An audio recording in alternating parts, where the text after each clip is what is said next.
Það sem sagt Danmörk, það segja mætir menn, og sem að vita vel, að líklega verði kosið þar í haust. Gísli Tryggvason, þú þekkir til Danmörkur, það ekki næsta víst að það verði kosið það?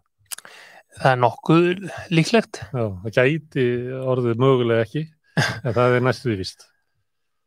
Sko, það verður að kjósa fyrir 5. júní á næsta ári, en það telja allir að það verði kosið einhvern veginn í haust vegna þess að stuðningsflokkur ríkisstjórnarinnar, radikale venstri, hefur sett inn í stólinn fyrir dyrnar og segir að hún verði að boða til kosninga þegar þingi verður sett, annars verður hún felld. Og hvenær verður þingi sett? Ég held að sé 4. október.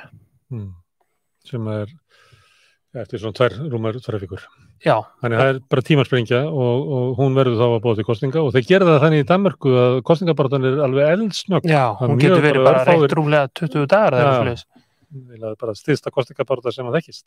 Já, og þetta eiginlega dálítið svona stjórnskipulega mjög hæpið að forsætisráðherra hafi þessi völd að geta bara boða til kosninga þegar henni og hennar flokki hendar, eins og var í Bretlandi bara til skamms tíma. Nú búið að setja lög í Bretlandi sem að takmarka þetta og veita þinginu heimild til íhlutunarvald þetta, hvenær verði rofið.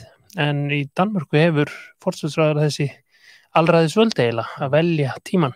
Það er mikið gengið á í danskum kosningum og ég hérna með gröf sem að sýna svona nýjustu kannanir. Við byrjum á því, þá þetta rauða blokkin og þarna eru samankomnir 7 flokkar, það vantar ekki fjöldar af flokkunum þarna. Og þarna nú eiginlega sko sára lítið að frétta. Þetta eiginlega gráa súlan sem þarna lengst til vinstri. Hún hérna kosningarnar. Og sósíaldemókratarnir eru þarna á svona sínu rófi og þú veist, kannski eitthvað svona smá breytingar en ekki mikið að frétta. En ef við skiptum þá yfir í hægri arminn, þar eins og allt á rú og stúi. Þar eru miklar sviptingar, venstri fellur mikið. Íhaldsflokkurinn miklu stærri heldur en hann var í síðustu kosningum. Og svo eru komnir þarna nýjir flokkar og þá sérstaklega Danmerkur demokratarnir sem eru lengst til hægri þarna, sem nýr flokkur og þriðji stærsti þarna hægra megin og það reyndar Moderaterni þarna líka, þeir sækja nöfnin sín til Svíþjóðar það líka nýr flokkur og svo sjáum við danska þjóðarflokkin, hann þarna þriðji í röðinni og hann varla svipur hjá sjón og við sjáum núna bara í lokin hvernig sko staðan á milli rauðu og bláu blokkarinnar að þá þetta staðan í dag og svo hvernig það var í síðustu kosningar og þá virðist sem að hægrið hafi svona aðeins fórustuna. Já, og það svolítið óvænt vegna þess að það bara mjög stutt í COVID þá stutt síðan að forsætisráðherrann sósíaldemókratinn Mette Frederiksen hafði bara valdi yfir alla og allir töldu víst að hún myndi finna næstu kosningar en svona breytist það hratt að hún allavega óviss það og þrátt fyrir sviptingar á milli venstri og konservatífi á hægri vegnum að þá það kannski meira hvor formaðurinn verður forsætisráðherra ef þeir vinna. Já. Þannig að ég veit ekki hvort þú vilt fara þessi yfir flokkana, en þetta skiptir máli með venstri og íhaldsmennina. Íhaldsmennir hafa lengst að verið svona minni flokkurinn, hægra megin. Já, lengst af. Já, þú ert að fara langt aftur, já, til þess að finna. Venstri hefur verið leiðandi hægra megin.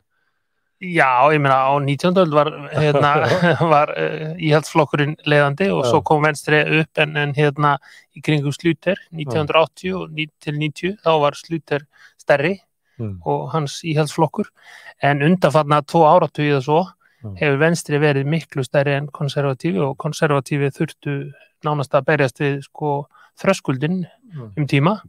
Ef við kannski að trilla okkur í gegnum flokkana, ef við byrjum núna bara á venstri þar nú bara því að Uffe Ellemann pappinn hann með það var með að því Íslendingar þekkja hann en þetta sem sagt Jakob Ellemann Jensen sem sonurinn.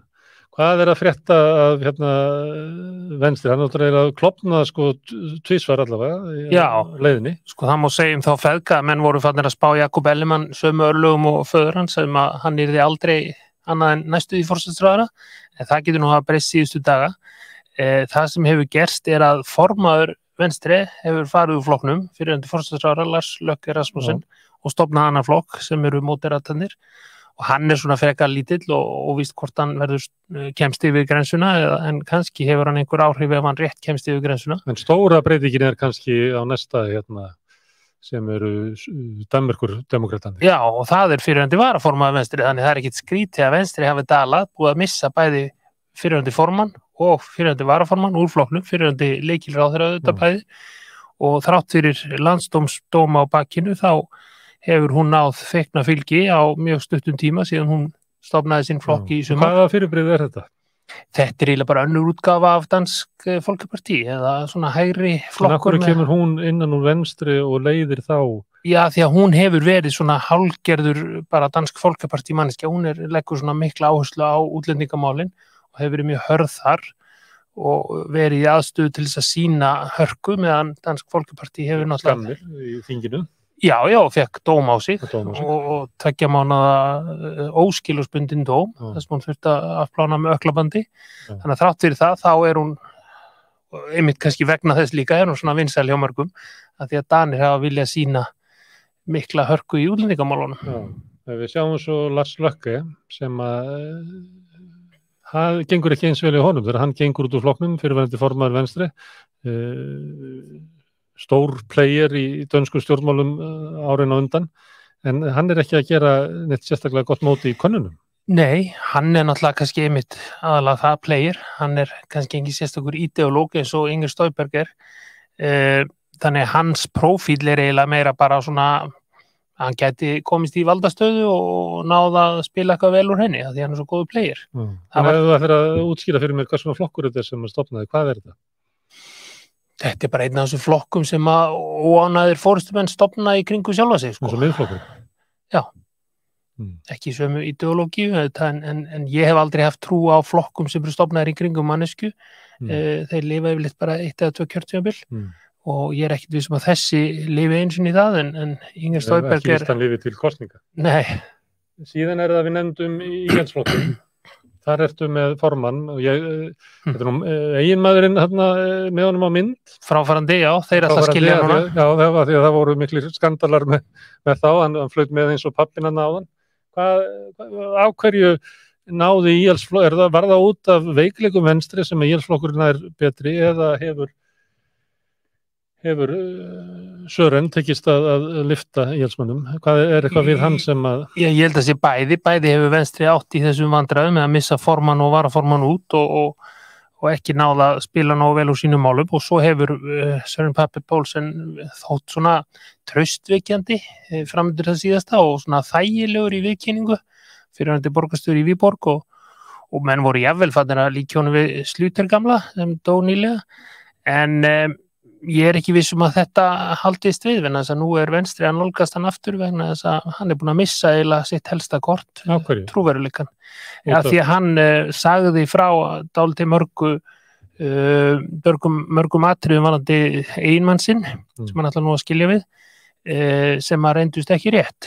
Það var svolítið fyndið eitthvað neina að væri skildur einhverjum Já, hann var að halda því fram að hann væri gyðingur sem að reyndist ekki rétt og hafði ekki farið í synagógu á hverju laugardegi í áratugi eins og sagt var og hann sagðist vera náfrændi forsetans fyrrverandi, reyndist ekki vera það og það var eitthvað fleira en svo var líka skandal sem ekki var bara eitthvað ósatt ráðherrann, Søren Pape Poulsen hafði hitt fullt af ráðamönnum þarna suður frá án bara í svona prívat ferðum og án atbeina utanríkisráðsins og hafði ekki gætt réttra aðferða við það, skulum segja. Þannig að hann að dala aftur, þannig að þeir eru orðnir álíka stórir og alveg líklegt að Ellemann taki forystuna forsætisráðherrastólinn ef að þeir vinna næstu kosningar. Þá það danski þjóðarflokkurinn sem hafði nú alveg gríðarlega áhrif á dönsk stjórnmál bara frá því svona síðustu aldamót og bara þangað til bara fyrir stuttu síðan. Þetta eiginlega það sem að breytti dönsku stjórnmálum. En núna þetta eiginlega bara góðna niður. Já, það sem gerðist var að sósíaldemókratar gerðu svo klókir bara við síðustu kosningar að taka bara upp þeirra stefnu og vera jafnvel harðari. Þannig að forsætisráðherrann Mette Frederiksen hefur nú einmitt orðið óvinsæl hjá krötum annars staðar eins og Íslandi fyrir að vera svona hörð í útlendingamálum en þeir tóku aðalkortið af Dansk Folkeparti með því að taka upp stefnuna þeirra og eru jafnvel með mjög róttækar hugmyndir að semja við Rúanda að flytja flóttamenn þangað og setja þá eyðeyju og eitthvað svona sko. Þannig að og þetta var mikil breyting, þetta svona eins og Samfylkingin tæki upp útlendingastefnu Miðflokksins. Já, þetta var mikil breyting hjá krötum en þetta var eiginlega óbreytt og örlítið harðari stefna heldur en hafði verið hjá hægri stjórn venstri og konservatífi. Þannig að sem einmitt kannski var mótaðist af því að danski þjóðarflokkurinn hafði byrjað að styðja minnihlutastjórnir og þar með fóru að læðast inn raunverulega hans stefna í útlendingamálum. Nákvæmlega, þannig að þá vatnaði undan Dansk Folkeparti og það og síðan framgangur Inger Støjberg og svo fangelsisdómur sem að nýr formaður flokksins var dæmdur í nýlega að vísu ómertur og að fara aftur fyrir dóm, að það veldur því að þessi flokkur bara að berjast við þröskuldin. En þessi maður, Morten Messerschmidt, hvað með? Já, hann leiftrandi orator og bráðgáfaður lögfræðingur en bara réttu maðurinn á vitlausu tíma. Já, hann bara ekki alveg nógu heiðarlegur sýnist mér. Þá koma svona minni hægri flokkarnir, það eru kristilegir, næstir?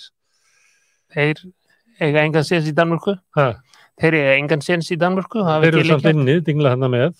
Já, þeir eru ekki við þröskuldurum, það? Já, þeir hafa aldrei verið. Já, það eiga reyndar einn þingmann sem gekk í flokkinu ekki. Jú, ég held að hann sé gengin úr honum aftur. Eins róðið, mér minnir það. En þeir voru hluti af ríkisstjórninni hjá Poul Schlüter fyrstu árin, 1982 til 6 líklega. Svo erum við með líberalana. Já, og það orðið mjög lítill flokkur, ég held að séu 3 þingmenn og mjög ósamstæðir en formaðurinn mjög klár og duglegur en hann var enda bara í dag að lenda í smá vandræði með eina af þessum íbúðum sem að stjórnmálamenn á Norrlundunum lenda sífellt í vandræði með og Søren Pape lendi reyndar líka í svoleiðis vandræði núna daginn. Já, maður þarf ekki mikið að lesa stjórnmál áður maður fyrir að rekast á svona skandala út og suður, það eiginlega langflestir af þessu forystufólki er með eitthvað svoleiðis að svara fyrir. Ég veit ekki með það, ekki langflestir en margir. Helmingur. Já, og það kannski bara því að reglurnar þar eru svolítið strangar og fjölmennir eru sterkir þannig að menn lenda í vandræðum fyrir spillingu öfugt við til dæmis Ísland. Já, það sem ekkert gerist. Nýja borgarlega, hvað svona flokkur er það? Það hægri flokkur sem að leggur mest áherslu á lága skatta og hörku í útlendingamálum þannig að þeir sem eins og danski þjóðarflokkurinn og Glistrup þar áður og Inger Støjberg. Já, þannig að það spurning. Það örugglega ekki pláss fyrir 3 svona flokka en það kannski pláss fyrir 2. Þá förum við til vinstri og það móðurflokkur vinstrisins. Leiðandi flokkur. Hvernig heilsan á Mette Frederiksen? Og flokknum hennar? Hún ótrúlega góð, ég meina þessir gömlu grunnstóðir lýðræðisins eru náttúrulega sterkar í Danmörku þannig að venstri og konservatív og sósíaldemókratar eru alltaf sterkir og miklu flokkar en hvaða erindi, segjum að þessi væri búið til kosninga, hvaða erindi á hún til dansku þjóðunar, að hún sé konan sem kom með mikið COVID, það var ekki leikur? Já, það víst bara eins og hjá Churchill, það þýðir ekki að höfða til fyrri afreika, þannig að það bara glemt. Það var að menna að tala um minkana sem hún drap? Já, og það tala náttúrulega gegn henni hjá mörgum allavega. Arne Pension sem svona mjög sniðugt fyrirbæri, þeir sem eru útslitnir eftir langa ævi, þeir fá sérstaka örorku út af því. Hún eiginlega búin að koma því í gegn, þannig að það snýst bara að halda því. Þannig að ég veit eiginlega ekki alveg hvað Trump hún hefur að hendi. Snembær eftirlaun fyrir erfiðsynum fólk. Já, nákvæmlega. Ég held að mætti taka það upp hér. Já, í staðinn fyrir að við sem alltaf tala um að hækka eftirlaunaldurinn, þá gleymist þetta alveg að það erfiðsynum fólk sem eiginlega slitið svona og fyrir 60. Já, bara þeir sem að geti ekki unni lengur og ganga bara fyrir verkjabillum, þeir eiga rétt á örorku fyrr og ég held að verður rétt að hafa bara sérstaklega þáttum það ef ég má stinga upp á því. Já, bara hennar sem við skulum bara taka það mál fyrir. En hún náði því í gegn. Já, hún náði því í gegn og það var mikið tromp og aðal trompið hennar síðast, en það var þetta fyrir COVID sem að þær kosningar voru haldnar og hún náði því í gegn þrátt fyrir mikla andstöðu bæði í sínu branni og... Þú hrifin af henni sem stjórnmálamanni?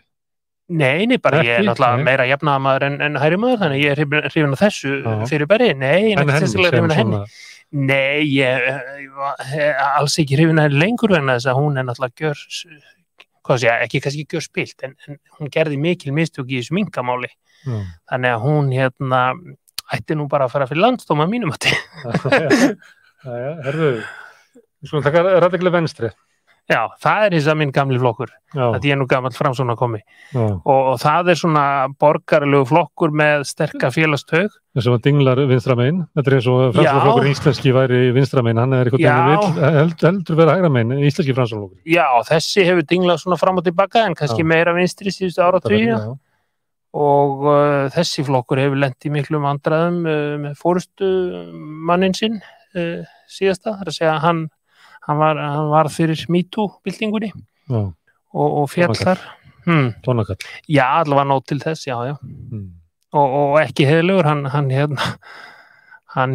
talaði að það væri búið að taka á málinu hjá þeim sem ætti hlut, en þá var sá sem átti hlut hann sjálfur. Þannig að það var mjög pínlegt og aðstæðanlegt. En flokkurinn sjálfur, hvað er erindi á hann í... Flokkurinn er náttúrulega stórmerkilegur og nátengdur svona, Grundtvig og samvinnu hugsun smábændur sem að stofna þennan flokk fyrir meir en 100 árum gegn stórbændaflokknum Vinstri. Þannig að hugtökin eru þetta mjög villandi, Vinstri og radikali Vinstri. Þannig að þessi flokkur er ekki róttækur Vinstri flokkur, heldur mikið meiri flokkur. Já, mikið. Eins og hvað? Vera trúr félagshyggjunni og færa sig kannski stundu til vinstri en ekki bara til hægri. Ok, þá höldum við áfram að trilla okkur niður. Það er sósíalíski þjóðarflokkurinn. Já, þetta er einhver vinsælasti stjórnmálamaður Danmerkur og ég er nú svolítið hissa á því þess að hún gerir lítið annað en bara styðja við ríkisstjórnina og vera mjög lojal við forsætisráðherrann. Og hvað veldur vinsældum? Er hún þá bara geðug manneskja? Já, hún er það nú örugglega, en ég láta mig ekki á hvað hún heldur sterku fylgi og heldur vel utanum flokkin, en hún fær mjög... Þessi flokkur, hvaða... Já, þetta er svona eins og... Þetta með erfiðleikum með að staðsetja hann í íslensku... Já, ég lík hjónustundu við VFG, þetta er allavega systur flokkur VFG, en þetta er... VFG vil nú líka verið tengstu við NS-listin? Er það? Já, NS-listin er miklu róttækara afl, sko. En VFG er svona systurflokkur SF, Sósíalíski Folkeparti, og þetta er samt ekta vinstriflokkur sem ég get nú varla sagt VFG þessar mundir. En svona íhaldssöm taug í þessum flokki? Þessu? Nei, þetta er ekki svona, það er ekki svona þessi þjóðernis framsóknarstrengur sem margir sjá í VFG. Og ekki svona íhaldssemi, eitthvað svona frjálslyndi. Nei, þeir eru frekar róttækir í svoleiðis svona sósíalmálum. Herðu, þá er það NS-listin. Já, þetta er allir merkilegt. Þetta er náttúrulega þeir unnu stórkostlegan sigur í sveitarstjórnarkosningunum í Kaupmannahöfn. Stærsti flokkur í Kaupmannahöfn. Já. Sem væri sagði til næsta bæjar hér að sósíalistaflokkurinn væri stærstur í Reykjavík. Já, og þetta er stórmerkilegur flokkur en hann hefur lifað allmörg kjörtímabil þó hann sé með sömu skipulagsstefnu og kvennalistin að vera alltaf að skipta forystumenn og hann er bara svona heppinn með forystumenn að það er hver stórstjarnan á fætur annari. Yfirleitt konur, veltalandi og klárar. Og kannski líka sniður að hafa fólk bara skamman tíma áður en að skandalarnir draga það niður. Já, mér finnst þetta að hafa tekist vel hjá þeim, þó ég sé engin sérfræðingur í svona róttækri... Þetta er róttækuflokkur, þarna eru bara gömlu kommunistaflokkarnir, eru það meini, þetta er á rætu sína þar. Já, þetta eru gömlu kommunistaflokkarnir sem að saminust og heita í rauninni, þetta er eiginlega samanafni og samfylkingin, það var samfylking róttækra vinstri efla og hafa náð góðum árangri og halda fast við sína stefnu og oft gaggrínir á ríkisstjórnina þó þau styðja hana því hún sé skárri en borgaraleg hægri stjórn. Og þeim er ekki refsa fyrir það? Nei. Ekki refsa fyrir verk ríkisstjórnarinnar? Nei, það hefur held ég ekki komin eitt róttækara afl nema vera skildi þessir grænu örflokkar sem að vorum á sameinast held ég bara í dag einhverjir. Nú, það er kannski búið að sameina eitthvað þessu, það er næst er það alternatívið. Já, ég held að hinir tveir grænflokkar hafi verið að sameinast í undir þessum hatti. Aftur, því að næst erum við með frjálsa græna sem eiginlega allt saman, allir sem eru þar voru áður í hinum flokknum, þannig þeir að fara aftur heim, eða flest allir. Já, þessi karakter nú ekki talin mikill svona grænpólitíku meira svona ekoflip en annars ég engin sérfræðingur í þessu nema ég veit bara að þeir voru að samanast undir einum hatti alternatívið sem að hafði þú verið á þingi og ákvæðski einhverja þingmenn.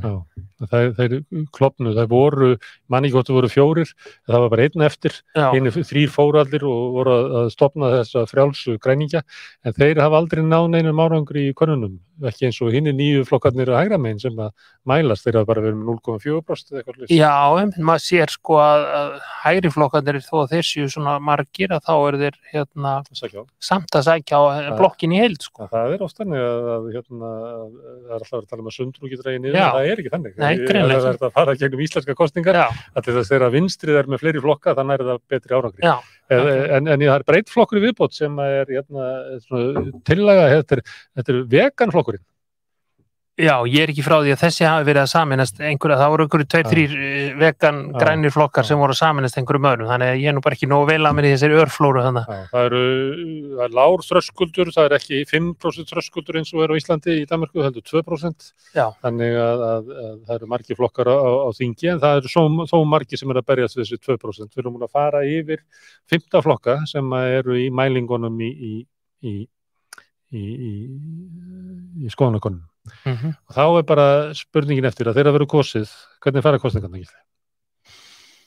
Já, við höfum kannski glemt að ræða einn möguleika, það eru að 2 miðjuflokkarnir, annars er þessi glænýji Moderatene eftir sem að Lars Løkke stofnaði fyrir undir forsætisráðherra og þessi gamli róttæki vinstri flokkur sem kallar sig svo en miðjuflokkur, radikal vinstri, að þeir hafa neitað því að vera tilheyra einhverju rauðri eða blári blokk. Já, þó svo þeir séu flokkaði svona í sögulega. Já, og íðilega réttilega, en þá eru þeir áskilja sér meiri rétt nú en venjulega til þess að skipta á milli blokka eða jafnvel fara yfir í, þetta þýska munstur sem var fyrir nokkrum árum að hafa samstjórn yfir miðjuna. Já, getur ekki bara að kalla það Katrínu Jakobsdóttur?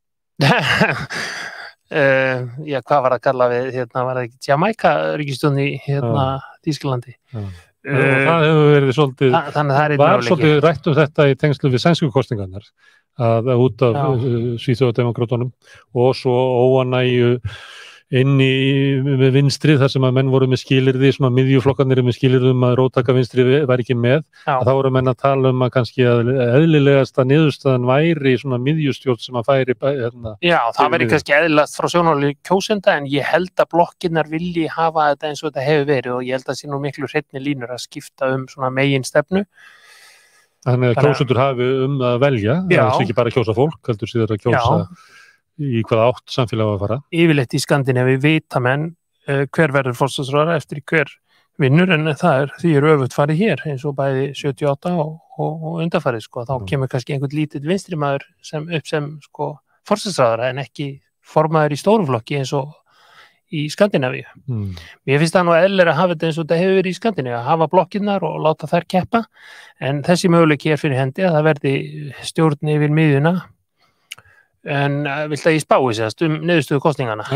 Ég spái því ég spái því að borgaraflokkarnir vinni og að úfélmenn varði forsætisráðherra. Það er ekki endilega það sem ég vil. Ég vil náttúrulega helst hafa jafnaðarmenn. En nú töpuðu jafnaðarmenn í Svíþjóð. Það er mjög stutt síðan að það var verið að benda á það í fyrsta skipti mjög langa tíma væru jafnaðarmenn að leiða stjórn í Finnlandi, Svíþjóð, Noregi og Danmörku. En núna er Svíþjóð fallin og þú ert eiginlega spáð því að Danmörk fari á eftir. Og ríkisstjórnin, ég get alveg sagt það, ríkisstjórnin í Noregi er mjög óvinsæl meðal annars út af orkukreppu sem það er.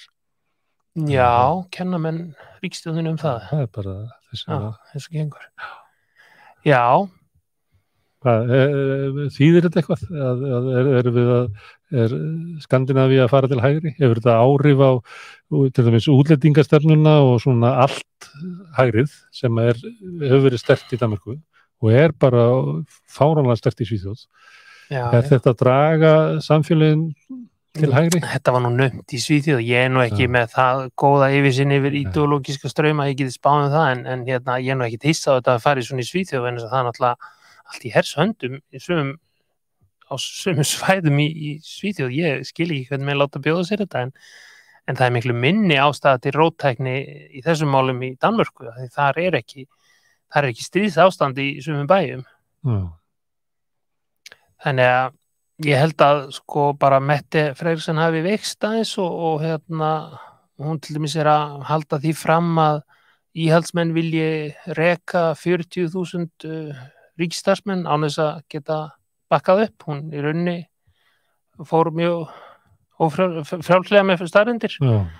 Þannig að ég held að hennar glóría hafi aðeins minkað og ég held að Ellimann sé að sækja sér veðrið og þeir pappi mynda ríkisstjórn. Ef ég á spá, hvað gerist eftir kannski 7 vikur eða hvað?